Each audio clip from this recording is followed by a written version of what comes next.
Céline Sciamma, bonjour. Tomboy, c'est votre second long métrage, après la naissance des pieuvres. Est-ce que là on peut dire que c'est la naissance d'une identité avec ce film-là? Est-ce que c'est la naissance d'une identité? La découverte, la recherche? C'est l'expérimentation d'une identité qui n'est pas la sienne.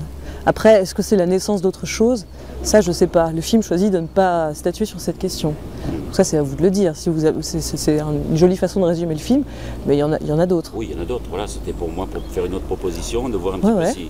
Voilà, parce que je n'aime pas poser les mêmes questions. C'est bien, je vous en sais gré. Alors,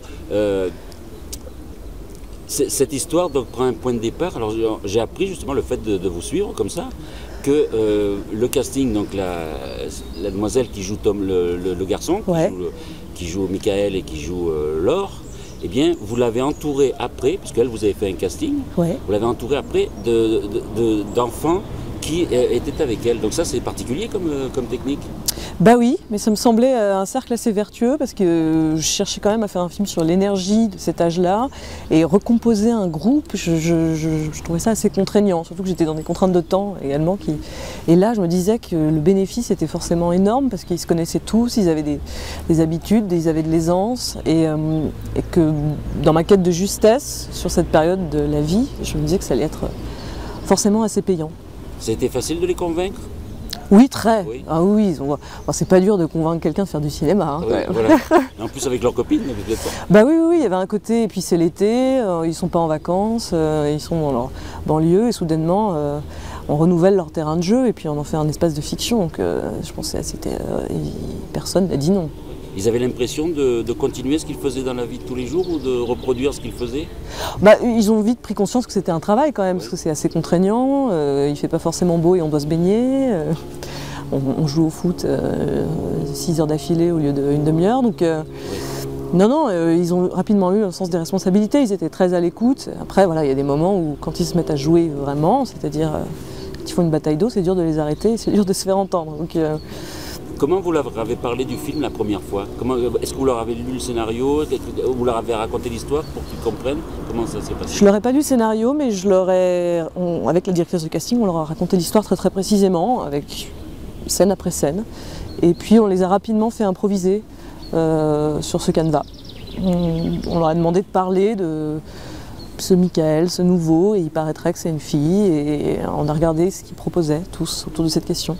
Et en fait, c'est assez étonnant de voir qu'ils arrivent à faire des propositions comme ça, dans le dialogue. Et du coup, j'ai senti que le sujet pouvait les intéresser, les toucher. Alors la petite sœur, je suppose qu'elle, par contre, vous avez dû faire un casting pour elle? Oui, j'ai fait un casting. Il y a un naturel qui passe, là, qui est formidable, quoi. Donc c'est impressionnant, quoi. Parce qu'on dit de faire tourner les enfants et les animaux, c'est ce qui est le plus dur. Eh oui. J'ai peur des animaux, j'ai un peu moins peur des enfants maintenant. Donc elles sont naturelles pour le trouver comme ça, parce que moi j'ai remarqué à chaque fois la salle réagit bien aux réactions. C'est la star complicité, il y a une sacrée complicité. C'est la star du film, cette petite fille.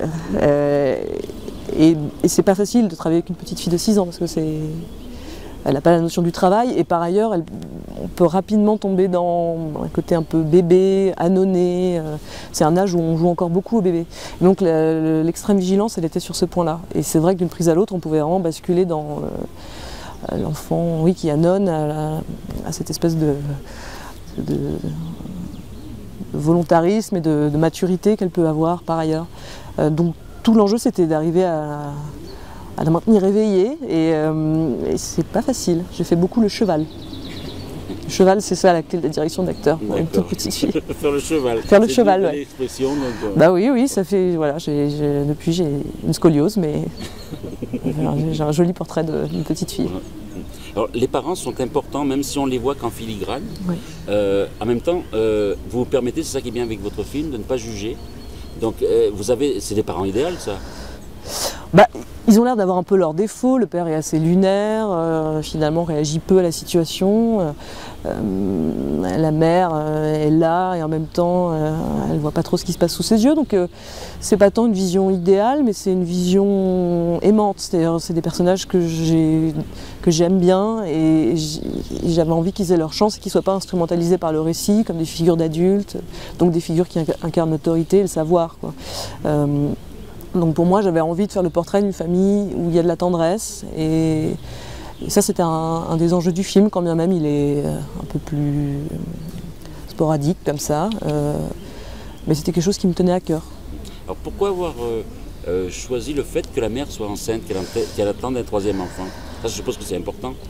C'est vraiment une question de récit, c'est-à-dire que j'avais envie qu'elle soit un peu immobilisée, qu'elle ne soit pas dans la disponibilité la plus totale, pour qu'elle soit un peu comme ça, oui, cantonnée à une pièce, et pour qu'il y ait la possibilité de l'évasion et la possibilité de l'autonomie pour mon personnage. Sur Naissance des pieuvres, on a beaucoup dit comment est-ce possible que ces adolescentes fassent tout ce qu'elles veulent. Et c'est vrai que là, je me suis dit, bon, il faut crédibiliser, ancrer cette situation, et ça me semblait quelque chose de la dramaturgie qui me permettait comme ça de tenir mon principe. Alors, ce qui est important pour prendre principe, c'est qu'il y en a beaucoup dans le film.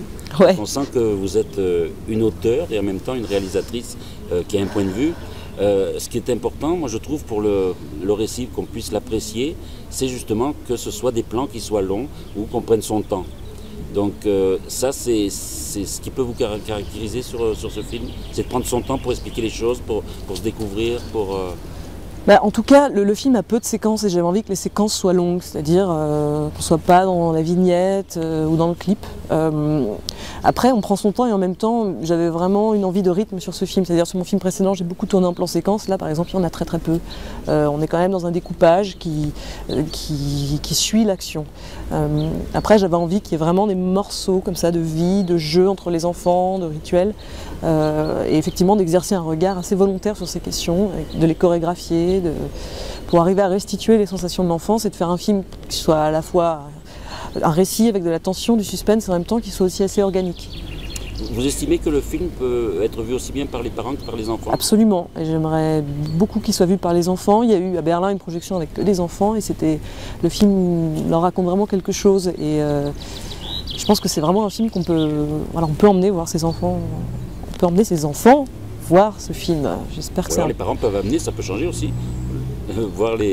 Emmener les parents voir le film aussi. Ah oui, absolument. Dans tous les sens, ça marche. Et je pense que c'est Berlin, ça a été le festival phare pour déterminer la carrière du film ou pas? En tout cas, c'était le festival, on avait très envie d'y aller. Et il y a eu beaucoup d'engouement autour du film là-bas, qui plus a conquis comme ça un public un peu international, c'est exporté d'ores et déjà, donc ouais, c'était un bon choix effectivement. Ouais. Pour terminer, qu'est-ce que vous diriez aux gens qui nous regardent pour leur dire voilà, Tomboy, c'est un film qui peut vous concerner, qui en même temps est un film de cinéma?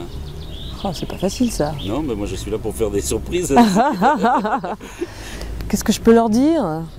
C'est comme si vous adressiez presque à un producteur ou un distributeur pour dire voilà, je vous convainc de... Non, mais je pense que la singularité du film, ce qui fait vraiment son identité, c'est qu'il est à la fois soucieux de créer du suspense et de la tension, d'être généreux en termes de spectacle, et qu'en même temps, il affirme une radicalité dans la mise en scène et justement dans le point de vue et les sensations, quoi. Donc c'est pas parce que c'est un film, comme on dit, d'auteur, qu'il est psychologisant, et pour moi c'est un film d'action qui réfléchit.